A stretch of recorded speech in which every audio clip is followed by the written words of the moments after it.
So here's some first steps in Python. I've just opened idle, so what's called the shell here, which is where we're going to see our output.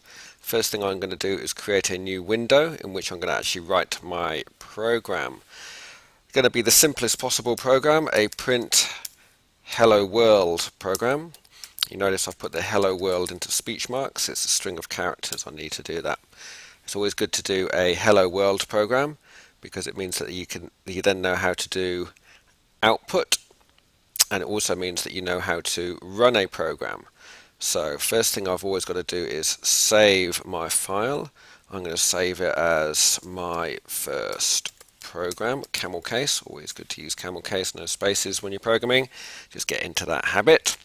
So save it, and then run menu, run module. You'll see you can also do F5. That's what I do most of the time. So run the program. It says hello world. Great, wonderful. Now, I would like it to use some variables to do some calculations now. It's the kind of thing we do a lot in programming. So I'm going to create a couple of variables. Variables are used for storing values, and in this case, I'm going to create a variable called mynum1 and a variable called mynum2, and they're each going to contain the numeric value of 2, number 2. And I'm going to create a third variable, and rather than giving it a specific value up here, I'm actually going to do a quick calculation. I'm going to say take the value stored in mynum1 and add it to the value stored in mynum2. So the two stored values, that will be, we can see in this case that this one is going to be 2, and this one is also going to be 2, because those are the two numbers that are stored there. And then let's just output the answer. So print my answer. It's going to output the value stored in the variable my answer, which is a bit different from if it was just a string. So let's just run that. F5 to run the program. Save.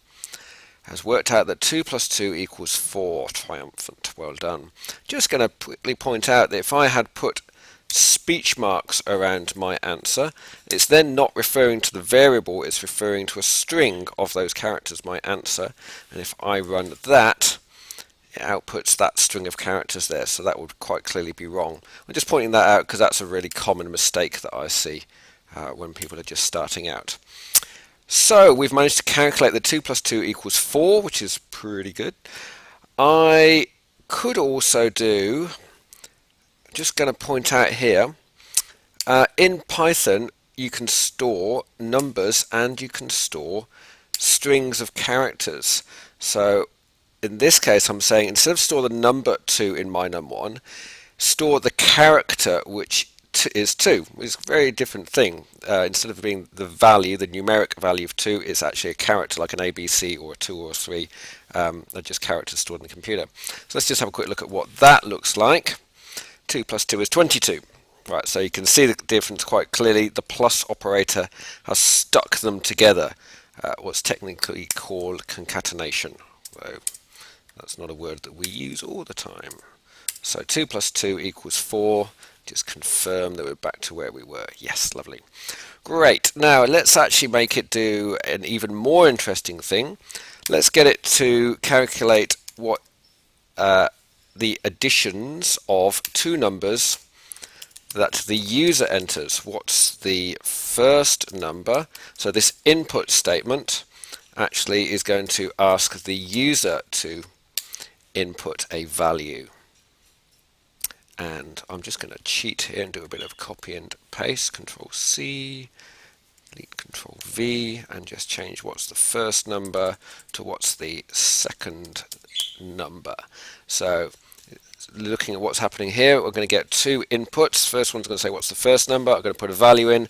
That will be stored in mynum1. What's the second number? I'm going to put a value in. That will be stored in mynum2. And then it'll do the same thing as before. It will add those two values together. So let's try some trial values. 3 and 7. And we're thinking the answer is going to be 10. And it's 37, which actually shows one thing, that when I use the input statement, it automatically assumes I've typed in a string of characters rather than the numeric value. So whenever I want to look at a numeric value from what's been typed in, I need to use a function to convert it from the string into an integer number, and this is the function. It basically takes whatever's inside here and tries to turn it into a number. So my num1 will be the numeric version of what has been typed in. So I'm going to do the same with the second one as well. You notice I've had to put a bracket on the end. Let's give that one more shot. What's the first number? 3. Second number, 7. Python, you're marvelous. And that'll do for a first steps in Python.